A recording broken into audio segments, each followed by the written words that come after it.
Y pues a continuación se viene la conferencia de gestión de los riesgos laborales que se ven exacerbados por el cambio climático con la señora Tesitomira Radoslavova, especialista regional en seguridad y salud en el trabajo de la OIT.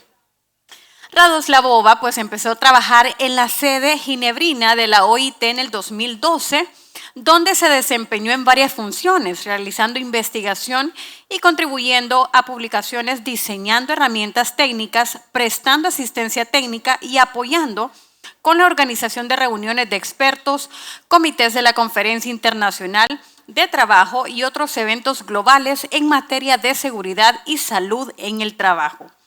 Desde el 2023 labora en la oficina de la OIT para América Latina y el Caribe en Lima, como especialista regional en seguridad y salud de trabajo. También en su puesto actual dirige análisis regionales, organiza y participa en eventos de sensibilización y brinda apoyo técnico a los mandatos de la OIT. Esto en el desarrollo y mejora de sus sistemas, políticas y programas nacionales de seguridad y salud. Así que recibimos con un fuerte aplauso para la señora Radoslavova para la conferencia que se viene a continuación. Bienvenida. Hola, buenas tardes. ¿Qué tal? ¿Cómo están? ¿Bien? Muy bien. Vamos a hablar en los próximos 30 minutos más o menos sobre los riesgos laborales que se ven exacerbados por el cambio climático. Como veremos, estos riesgos no es que sean nuevos, han estado ahí siempre. Sin embargo, ahora con el calentamiento global y con el cambio climático sí que vemos un aumento, un incremento importante en estos riesgos que requiere pues unas medidas adaptadas, ¿no? En primer lugar, me gustaría abordar la interconexión, la interrelación que hay entre el riesgo de desastres y la seguridad y salud en el trabajo. La SST es una parte integral de la gestión de riesgo de desastres, ¿no? La gestión de riesgo de desastres, como ustedes lo saben muy bien, tiene que ver con muchos elementos, con muchos aspectos que están aquí en la lámina, ¿no? Tiene que tener en consideración la producción en la empresa, la producción en la empresa principal, la producción también que se da en la cadena de suministro. Tiene que tener en cuenta el impacto que puede haber de ese desastre en las instalaciones de la empresa, en los materiales, en las herramientas de la empresa también, y tiene que ver también con las personas, los trabajadores. Y esta es la parte de seguridad y salud en el trabajo, que es muy importante. Es muy importante porque la seguridad y salud en el trabajo hoy en día ya está reconocido como un derecho y principio fundamental en el trabajo. Básicamente estamos diciendo que la seguridad y salud en el trabajo es un derecho humano y así ha sido reconocido a nivel internacional desde el año 2022.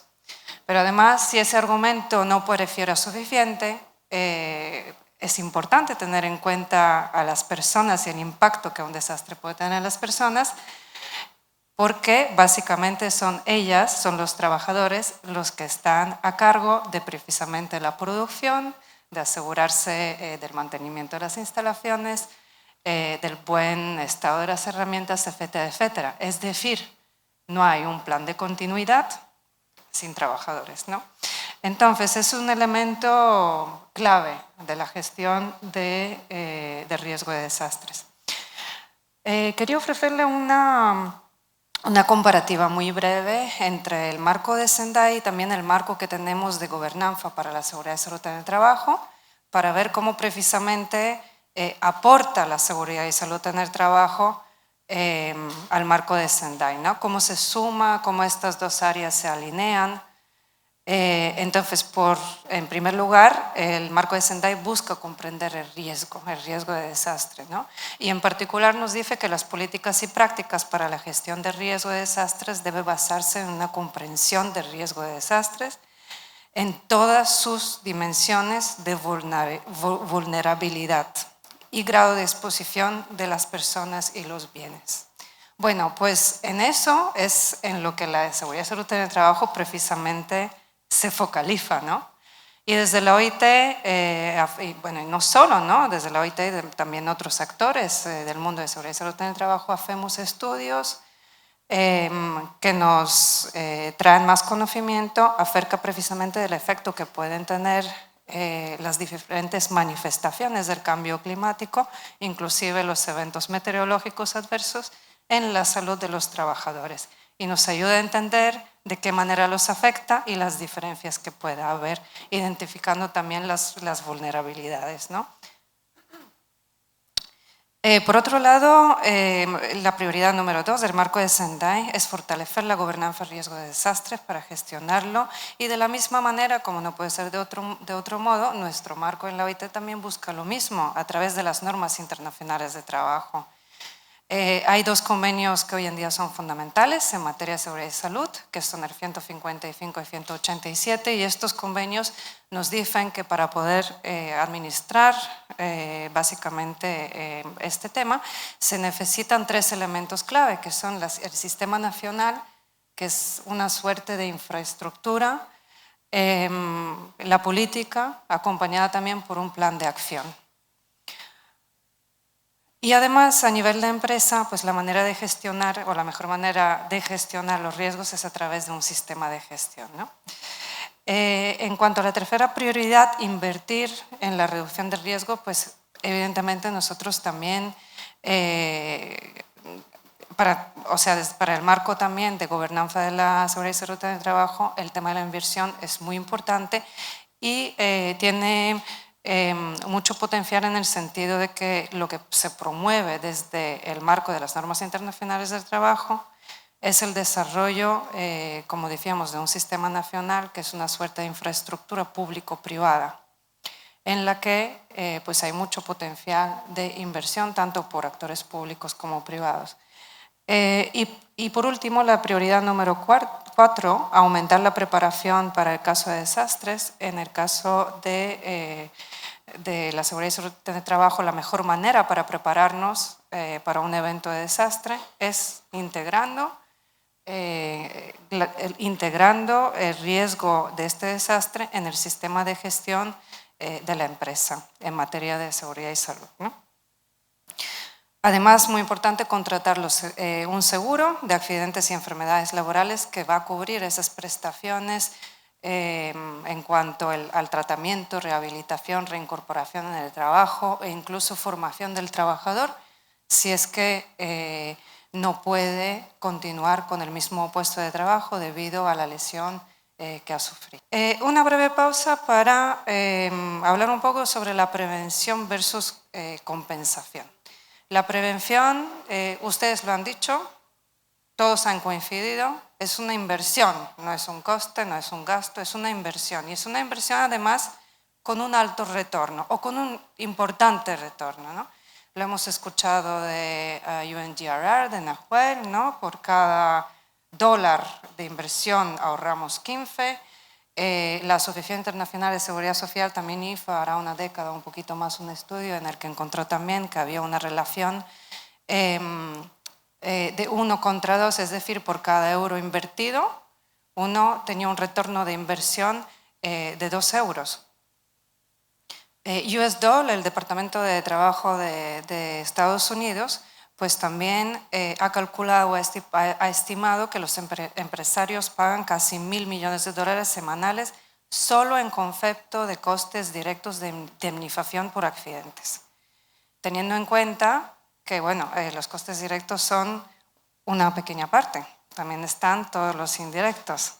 Es decir, cuánto me van a multar, cuánto me va a costar tener que reclutar a otro trabajador, tener que formarlo, entre otros aspectos, ¿no? Y también hablando, pues, por ejemplo, con Fasecolda también lo decía, ¿no? Los seguros también, bueno, en Colombia invierten en prevención porque así así lo establece el marco jurídico, y tienen un ahorro importante que pueden reinvertir también, ¿no? En más prevención.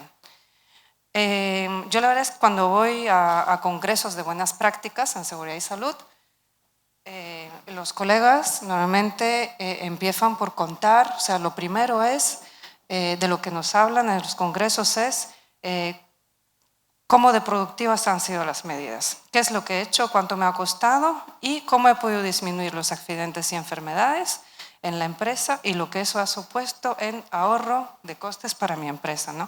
Que es un trabajo fundamental hoy en día para los departamentos de seguridad y salud en el trabajo y para los técnicos de prevención. Es parte de mi trabajo el poder mostrar el valor que tiene la seguridad y salud en el trabajo en términos productivos. Entonces lo contaba también Lidia, ¿no? Con las soluciones basadas en la naturaleza, que el ratio era 1 contra 5, 6, incluso hasta 7, ¿no? Si bien recuerdo. ¿Cuántos de ustedes en sus empresas han hecho este tipo de estimación? ¿Nadie? ¿Nadie ha tratado de calcular cuál es mi costo actual por no tener medidas de seguridad y salud en el trabajo? ¿Cuánto me cuesta? ¿Y cuánto quizás podría ahorrarme si es que decido invertir en prevención? ¿No? Bueno, les comento que el Departamento de Trabajo de Estados Unidos, de hecho, tiene una herramienta, una calculadora que nos permite hacer este cálculo, por si les interesa intentarlo. Creo que merecería la pena. Con esto les propongo que veamos un poco más de cerca cuáles son los efectos clave del cambio climático que inciden precisamente en seguridad y salud, ¿no? Laboral. Lo primero, ¿creen que nos afecta a todos de manera igual el cambio climático? O sea, lo que está claro es que nos afecta, eso lo tenemos claro, pero ¿nos afecta de forma igual? No, no nos afecta de forma igual. Hay regiones que están mucho más afectadas que otras y hay personas que son más vulnerables y que también están más afectadas que otras. Y no solo por el factor de vulnerabilidad, ¿no? ¿Quién es que está más afectado? El que está más expuesto. ¿Y quién está más expuesto? El trabajador. ¿Por qué? Porque tiene una exposición por un tiempo, por un lapso de tiempo mucho mayor que una persona normal. Y además porque eso se le suma una mayor intensidad de actividad en esas condiciones. ¿Cómo nos afecta en el trabajo? Pues lo que hace es exacerbar ciertos riesgos laborales que, como decíamos, ya existían, ahora los vamos a ver, pero ahora ya lo que vemos es un incremento importante y ustedes lo van a ver de manera muy clara en los próximos minutos. ¿Cuáles son las enfermedades relacionadas? La realidad es que nos afecta de muchas maneras y tanto en el plano físico como mental, ¿no? ¿Y qué trabajadores están más expuestos? Como les decía, no todos estamos igual de expuestos y además entre los trabajadores, tampoco todos los trabajadores están igual de expuestos. Los más vulnerables o los más expuestos son, lógicamente, los que están al aire libre, pero no solo, también, o sea, podría ser como en los sectores de agricultura, de pesca, de silvicultura, la construcción, pero también los trabajadores de servicios de emergencia, de protección civil, los médicos, los paramédicos, los brigadistas, es decir, todos aquellos, los bomberos, ¿no? Todos aquellos que van a intervenir cuando hay una situación de emergencia. Y además hay otros grupos de trabajadores que son más vulnerables, ya sea porque se encuentran en unas circunstancias de vulnerabilidad o porque tienen unos rasgos de vulnerabilidad, ¿no? Que son las mujeres embarazadas, los niños, los adultos mayores, migrantes, personas con discapacidad, pero también los más pequeños, ¿no? El micro, el independiente, la pequeña empresa. Ya lo decía alguien ayer, porque obvio, ¿no? No tienen musculatura, creo que esa era la palabra que utilizaban, no tienen suficiente musculatura, no tienen ni suficientes recursos humanos, ni técnicos, ni materiales, ni financieros, etcétera, etcétera. Entonces, mucho más complicado, ¿no? ¿Y de qué riesgos estamos hablando? Pues aquí los ven, ¿no? Básicamente estamos hablando de que el calor ahora ya es un calor excesivo, ha incrementado, y bueno, el incremento se nota en todos los riesgos laborales que ven aquí, los fenómenos meteorológicos extremos, la contaminación del aire, las enfermedades transmitidas por vectores, los agroquímicos y también la radiación ultravioleta. Estos riesgos se encuentran interrelacionados y además interactúan entre sí, produciendo un efecto que es combinado y que es cumulativo. Y es que hay trabajadores que realmente cada día se toman un cóctel casi que explosivo, ¿no?, de todos estos riesgos. Esto lo vamos a ver, les propongo pues que hagamos un repaso y que desminufemos un poquito cada uno de estos riesgos para entender esa exacerbación de las que les estoy hablando. El calor excesivo, bueno, el aumento de la temperatura global es obvio. Hay muchos números que tenemos en el estudio, sin embargo, como ven, son bastante abrumadores. No quiero repasarlos, sobre todo para no deprimirles, pero lo que sí quería dar como cifra y que nos la llevemos es que el 70% de los trabajadores, 70% entre nosotros, están expuestos al calor extremo, al calor excesivo.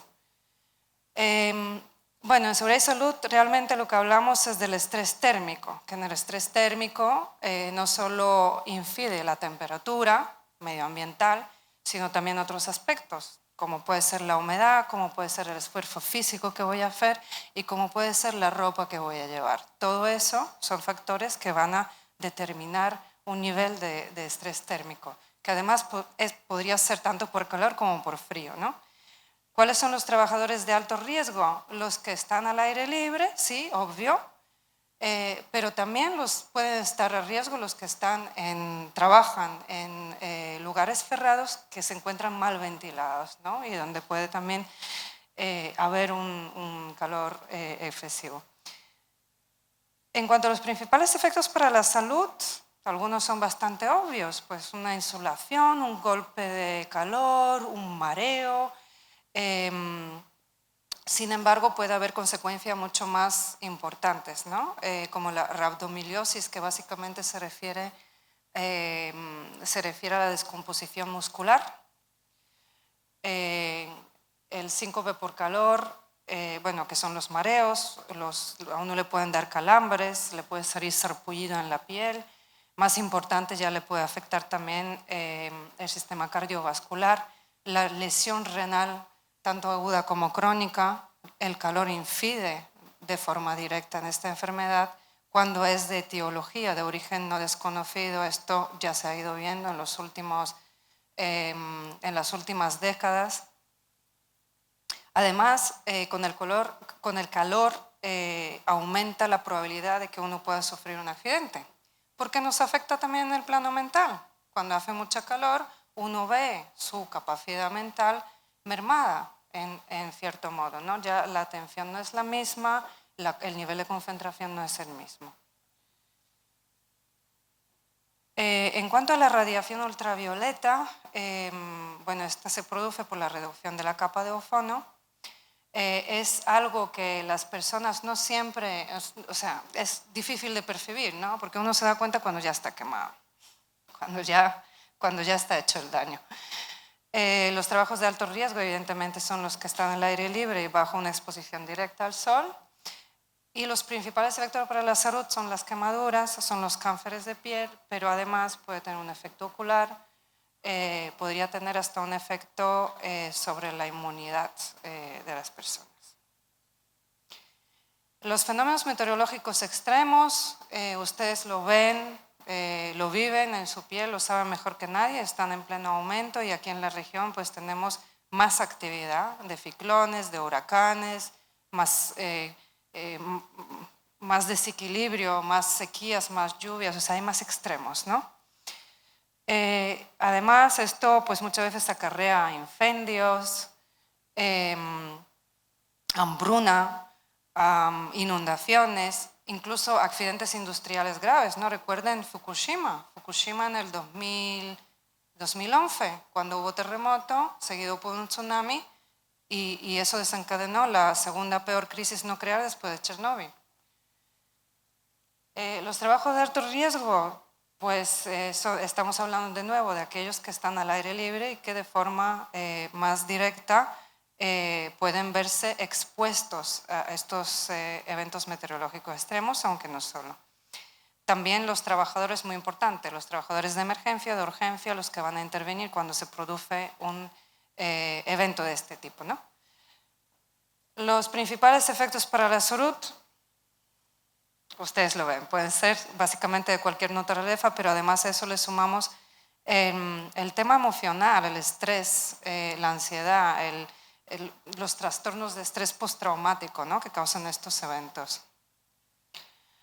Y bueno, estos eventos, y aquí ya entramos en lo que les decía, que hay un efecto que es combinado y que es cumulativo, y es que ¿por qué tenemos más eventos extremos de este tipo? Porque se está calentando el planeta, eso es lo que está produciendo ese aumento, ¿no? La contaminación del aire también se ve incrementada. ¿Por qué? Pues por un lado, precisamente por este calentamiento planetario, ¿no?, y por estos patrones meteorológicos. Al haber más sequía, al haber menos lluvia, la atmósfera no se limpia, es decir, la lluvia nos ayuda a arrastrar partículas contaminantes, eso por un lado. Por otro lado, también la lluvia permite que la vegetación crezca, lo que con la fotosíntesis evidentemente nos ayuda a filtrar, ¿no?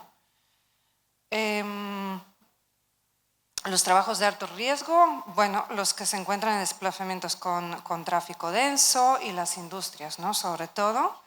Y los principales efectos en la salud, en el caso de contaminación del aire, pues son más que nada respiratorios, ¿no?, aunque no solo.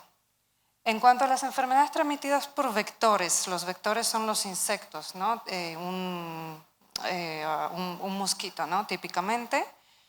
También se ven muy incrementados, de nuevo por la calor. Con el calor hay un incremento de la reproducción de estos vectores, de estos insectos, y con el aumento de población de este tipo de insectos también aumenta de forma directa las enfermedades que se transmiten por medio de estos vectores, ¿no?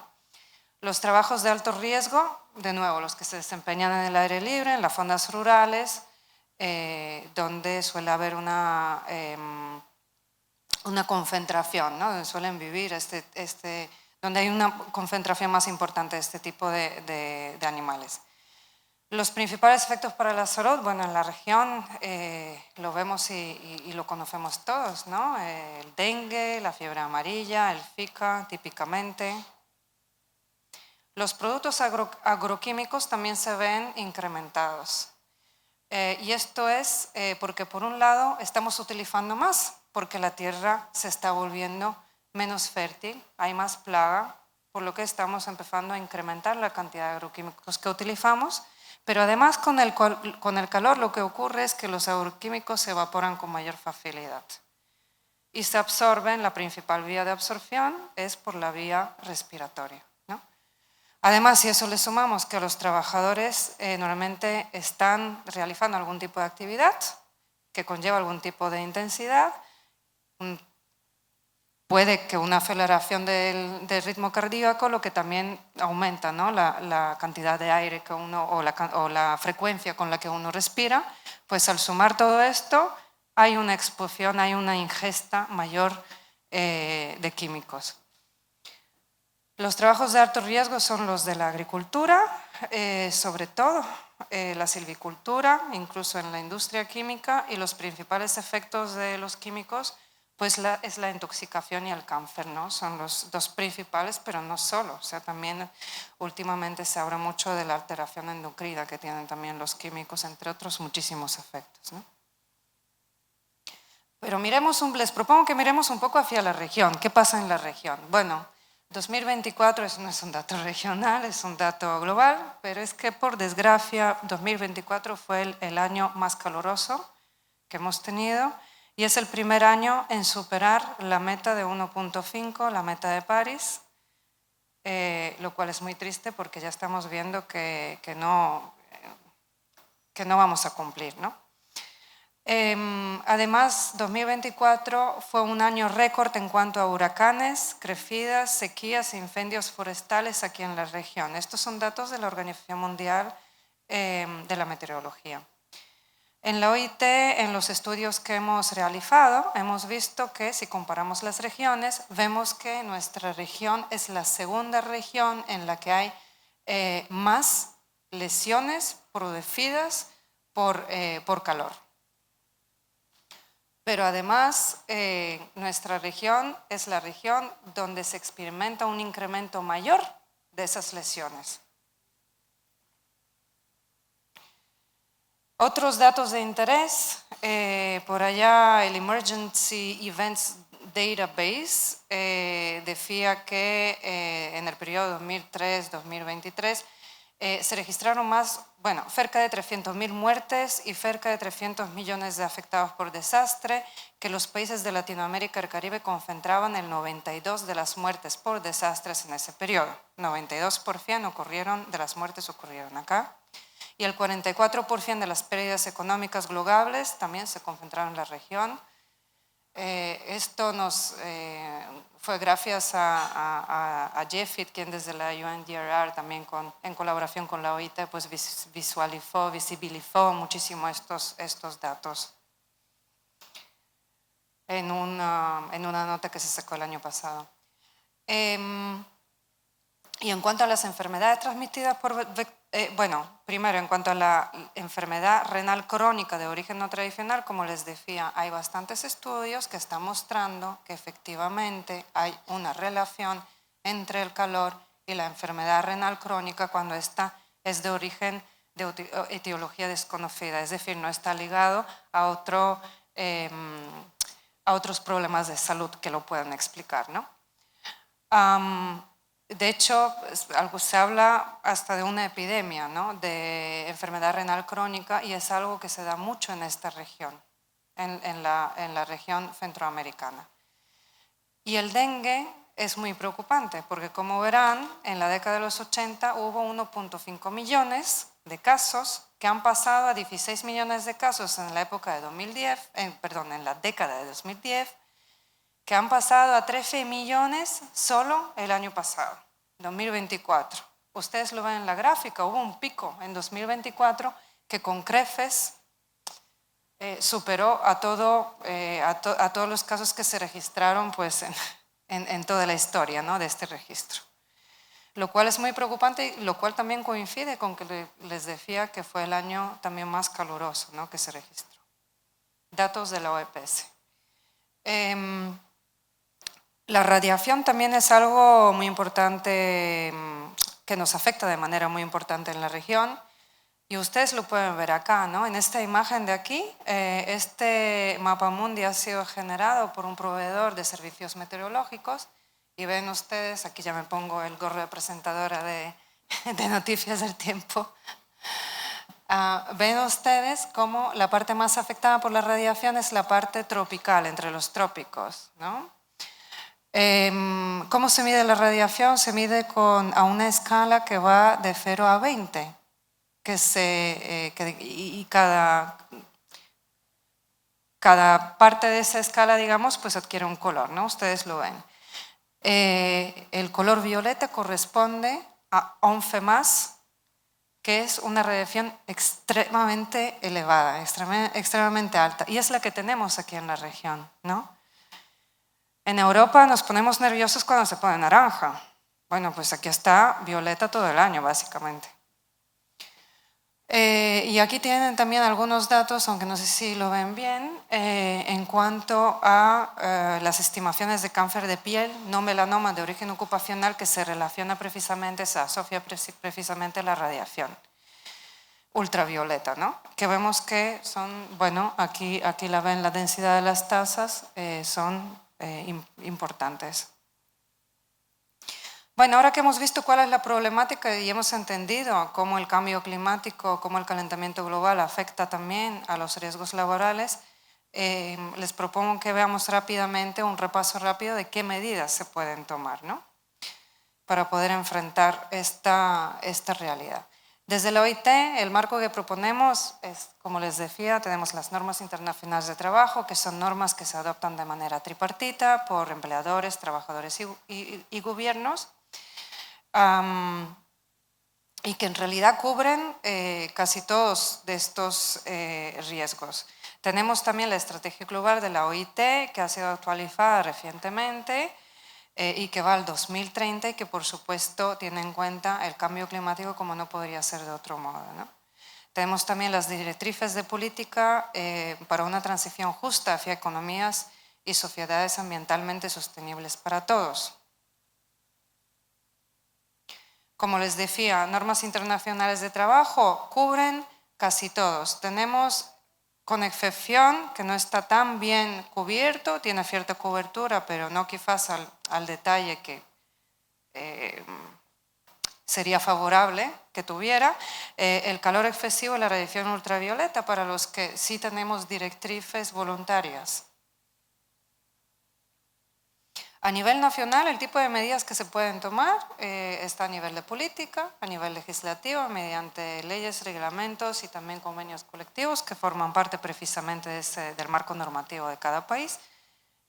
Las directrices, por supuesto, y también importante también el valor que pueden tener los programas de formación e iniciativas de sensibilización que se pueden llevar en los países.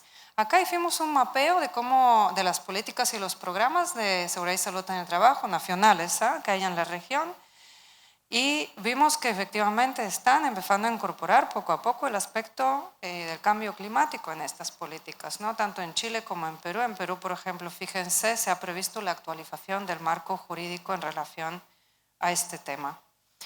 En cuanto a leyes y reglamentos, estos inciden principalmente en estos puntos. Por un lado, lo que hacen es mandatar, poner como requisito que se haga una evaluación de riesgos y adopción de medidas específicas precisamente o que incluyan estos riesgos y ese aspecto, esa incrementación que se da en estos riesgos, ¿no?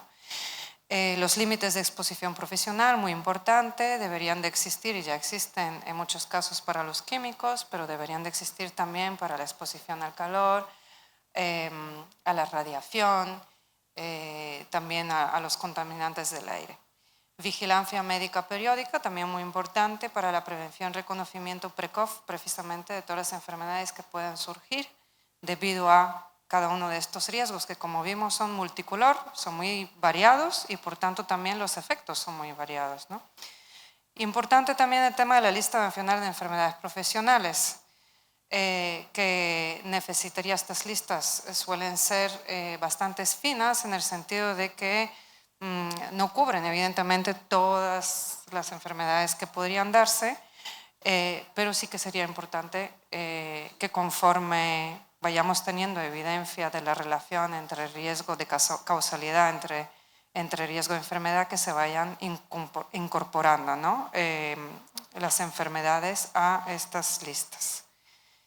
Algunos ejemplos interesantes de la región, mencionarles que en Uruguay, por ejemplo, han adoptado en 2022 un decreto sobre los fenómenos meteorológicos adversos, en el que se dice que el empleador tiene una obligación de suspender las tareas cuando existen riesgos para la seguridad y salud derivadas de ciertos fenómenos meteorológicos, ¿no? Y además de que tiene una obligación de adoptar un protocolo. En Argentina, Costa Rica y México hay normativa que incide sobre el estrés técnico y el estrés térmico, y la protección, las medidas de protección que se deben de adoptar para este riesgo. En Costa Rica además hay una norma de hidratación que va a detallar, va a determinar de qué manera me tengo que hidratar. En Costa Rica además tiene un reglamento para el uso de agroquímicos en el que se toma en consideración precisamente el efecto que va a haber del estrés térmico de la temperatura excesiva, ¿no? Y nos dice este decreto que la aplicación de plaguicidas debe realizarse en las horas frescas del día, o bien en las horas más tempranas, o bien en las horas en las últimas horas de la tarde. En Chile tenemos un decreto sobre radiación relativamente reciente, de 2000, en el que se determina que a partir de 6, cuando la radiación llega a 6 en esa escala que les mostré, pues ya se considera que hay una exposición y el empleador está obligado pues, a tomar medidas, ¿no? En México además hay una norma sobre las enfermedades transmitidas por vectores, que toma en consideración aspectos meteorológicos, ¿no? Los convenios colectivos son muy buena manera, sobre todo cuando hay aspectos que no están cubiertos por la legislación. Son muy buena manera de completar, ¿no?, esos vacíos que existen, y hay muy buenos ejemplos también. Bueno, comentarles que la calor y la radiación todavía son riesgos, o sea, el estrés térmico y la radiación por ultravioleta son todavía aspectos que no están reglamentados de manera sistemática en todos los países. O sea, ahora mismo estamos hablando les estoy dando algunos ejemplos, pero lo ideal sería es que esto se vuelva la normalidad, ¿no?, la regla, no la excepción. Entonces, con esto voy terminando, me quedan 15 segundos. ¿Cuáles son las principales conclusiones?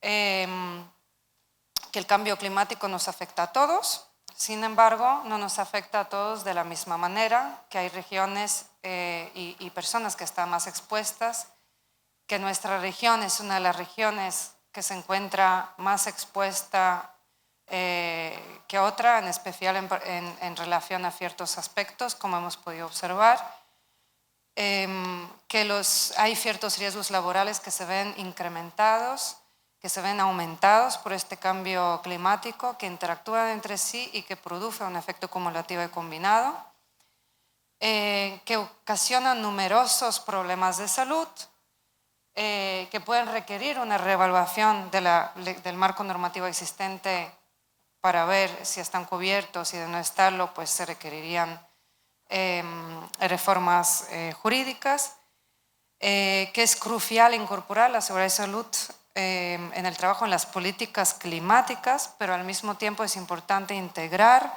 el impacto del cambio climático también en las políticas nacionales de seguridad y salud en el trabajo, que como hemos visto es algo que está empezando a suceder. Es necesario reforzar la investigación para crear más data en línea con la primera prioridad, no precisamente el marco de Sendai. La colaboración entre gobiernos e interlocutores sociales es clave, esto lo hemos visto también en estos días, nos lo han contado ustedes mismos, y que por desgracia datos muy alarmantes, el calentamiento global ha pasado el límite 1.5 y que va a seguir aumentando a no ser que pase un milagro, y que por tanto necesitamos rápidamente adoptar medidas frente al cambio climático de manera sistémica y sistemática. La SST no es un lujo, no es una opción, es parte intrínseca de las operaciones de las empresas que condiciona su productividad y su continuidad. No hay continuidad empresarial sin seguridad y salud en el trabajo. Muchas gracias.